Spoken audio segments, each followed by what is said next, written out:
నా భాగస్వామిని మీరు ఎంచుకున్నారు దేవా, నా జీవితమంతా ఏకమై నడిచెదను.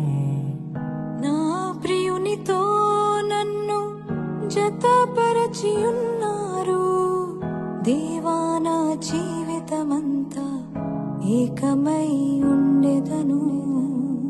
నాయందు నీ వివాహ కార్యమును విశ్వాసముతో స్వీకరించెదన్. నాయందు నీ వివాహ కార్యమును విశ్వాసముతో స్వీకరించెదన్. పరలోక సాక్షిగా నీ సన్నిధిలో నేను